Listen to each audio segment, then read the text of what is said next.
Thank you very much for the invitation. I'm so happy to be here. So my name is Temenuzhka Dimova.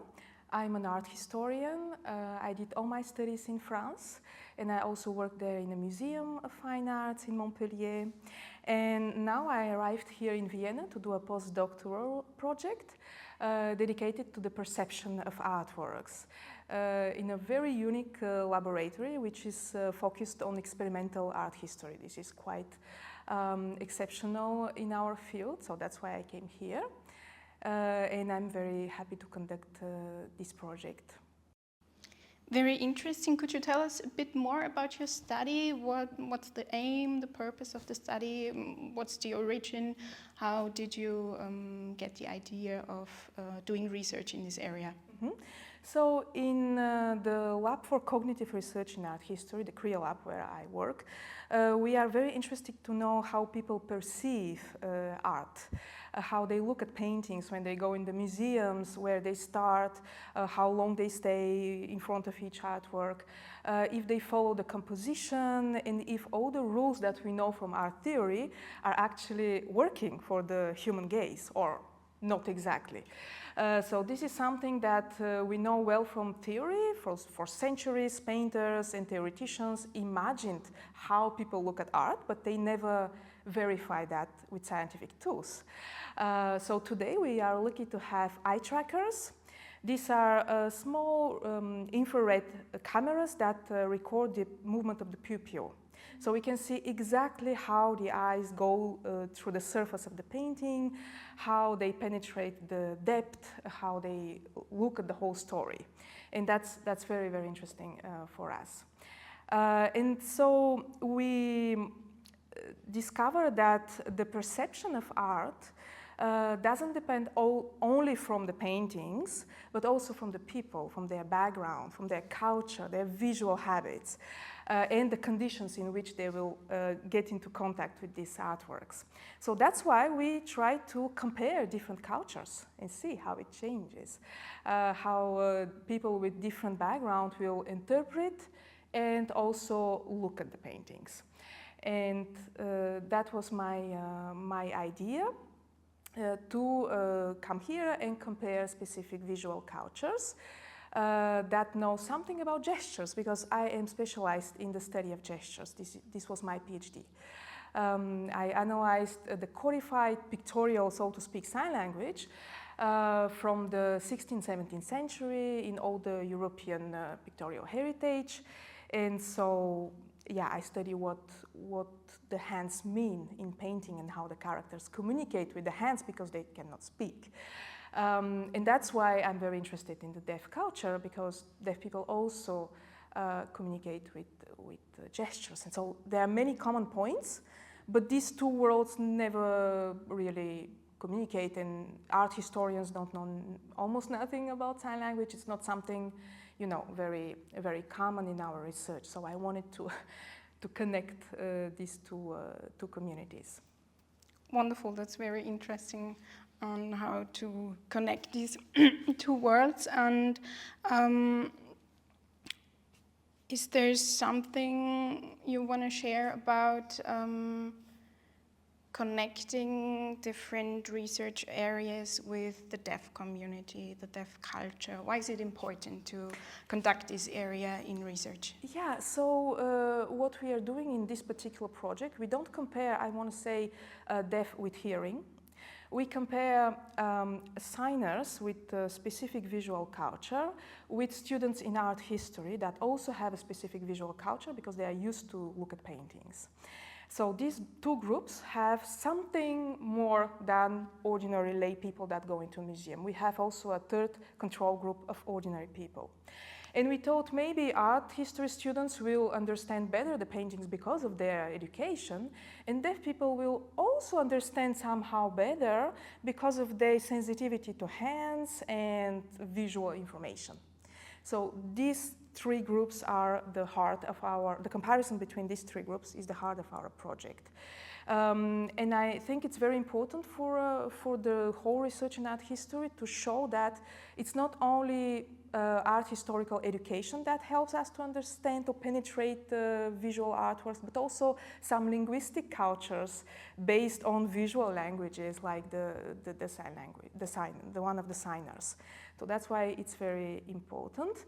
And yeah, so I want to thank you and all the other associations in Vienna that helped us to gather the deaf participants. We had 30 deaf participants, and that's quite an exceptional achievement.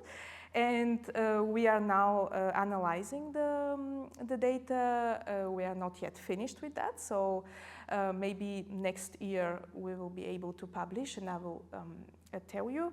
But I can already share some little points that I discovered.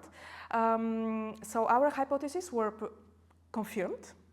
It's true that signers are sensitive to gestures in painting, even though they don't know what that means because they are very codified hand signs, but they go towards these areas and they try to understand. And it will help them to have a good guess about the topic, even if they don't know the topic. While art history students will also be sensitive to some other details, some symbolical objects or the background or something that they know from their studies. So both communities will concentrate to some areas that are almost invisible for ordinary, the so-called lay beholders, and they will be able to better interpret the topic. That's one very important, interesting result. And they also are more explorative. They look all around the painting, and their gaze cover a bigger surface than the one of the lay beholders, and this is a common point with the art experts also. So I'm trying to explore this line and maybe imagine that the deaf signers look as experts in a different way, but a little bit like experts in painting.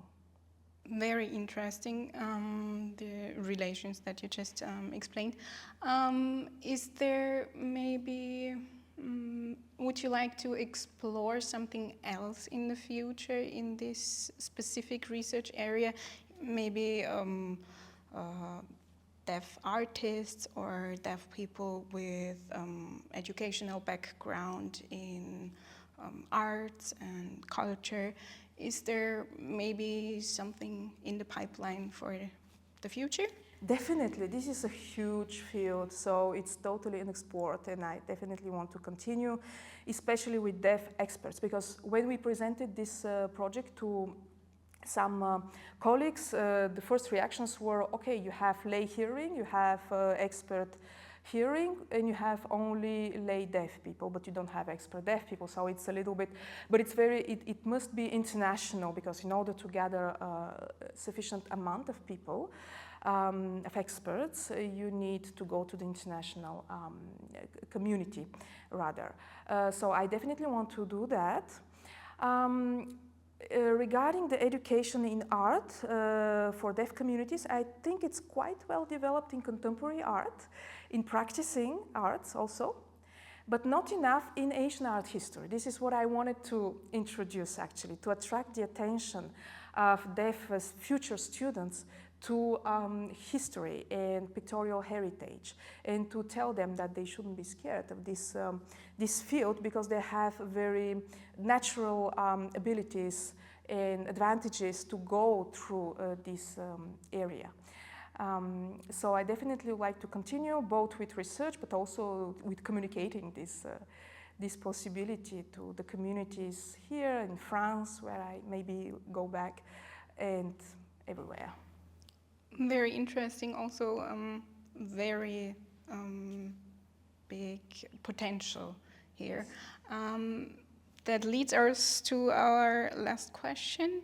Do you have a specific message for the deaf community, for deaf artists, or maybe in general for the deaf community or for young people? Yes, definitely. I want to invite them in the world of art history because, for example, museums do regularly visits in sign language, as you know, everywhere in the world. But usually you have a hearing guide and an interpreter translating the visit. But what the communities are asking for is to have deaf guides. And in France, for example, we do have in Paris, but they are very rare. We still are missing educated guides, deaf guides, signers at least. So this is an open position and it's an opportunity. I would like to invite young students, people that look for different fields, to go towards art history because they can work in the museums and it will be so much better for the deaf audiences to have directly in sign language the visit created. And also I think they have a lot of potential for curatorship in museum exhibitions and for research also because of this sign language expertise, this mastering of visual expression. So my personal dream is to collaborate with deaf young researchers in the future and to see more deaf guides in the museums of fine arts. Thank you so much. Thank you so much.